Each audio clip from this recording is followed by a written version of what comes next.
welcome to Joe Awesome One channel. Still trying different things on this first week of having my new mic, and I'm going to do Green Grass of Home by the wonderful Tom Jones. So wish me luck. Here we go. The old hometown looks the same as I step down from the train. And there to meet me is my mama and papa. Down the road I look and there rounds Mary, hair of gold and lips like cherries. It's good to touch the green grass of home. Yes, they'll all come to meet me, arms reaching, smiling sweetly. It's good to touch the green grass of home.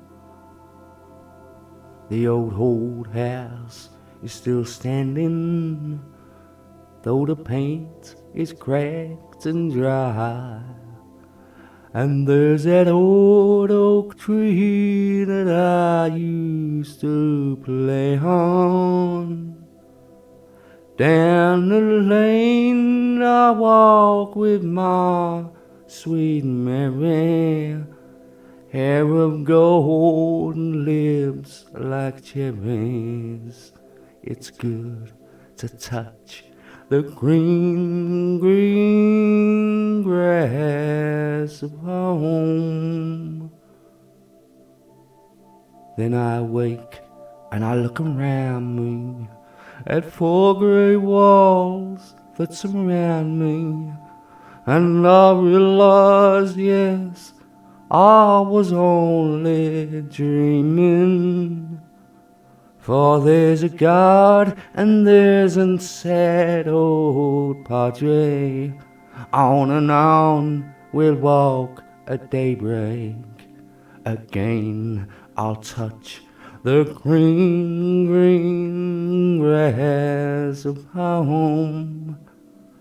Yes, they'll all come to see me in the shade of that old oak tree, as they lay me 'neath the green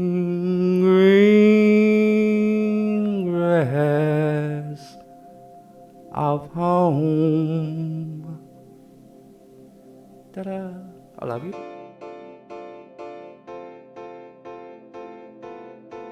Dog spotting, spot the dot.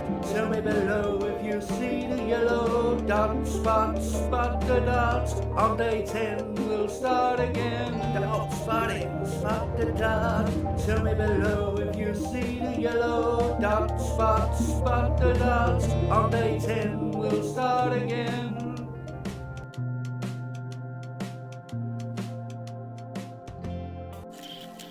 Now for Peter Pan's A Neverland Story.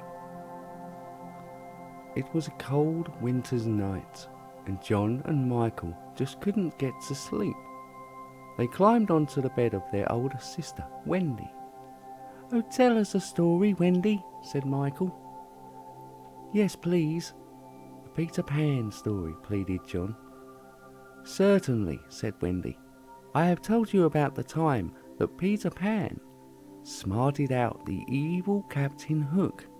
"Yes," said Michael eagerly, "and we want to hear it again." Wendy laughed and began her story. "Well, one night Captain Hook moored his ship in a secret cove to the island of Neverland. He and his men rowed ashore quietly, for he was intent on discovering the hiding place of Peter Pan and the Lost Boys. Captain Hook hated Peter Pan because The boy had cut off his hand in a duel and fed it to a large crocodile. And now that the crocodile was determined to swallow up the rest of him. Luckily for Captain Hook, however, this crocodile had also swallowed a clock. So the pirate would always be alerted to the crocodile's presence and the sound of the ticking clock. Fortunately for Peter Pan, Wendy continued, his dear friend Tinker Bell learned of Captain Hook's evil plan ahead of time. She flew to Peter and warned him that the pirate was coming. "Oh no," laughed Peter. "Well, we shall be ready for him then." He found a clock just like the one the crocodile had swallowed. He whistled it up to the trees, and a group of his monkey friends appeared. "Here's a new toy for you," Peter shouted, and tossed the clock up to them.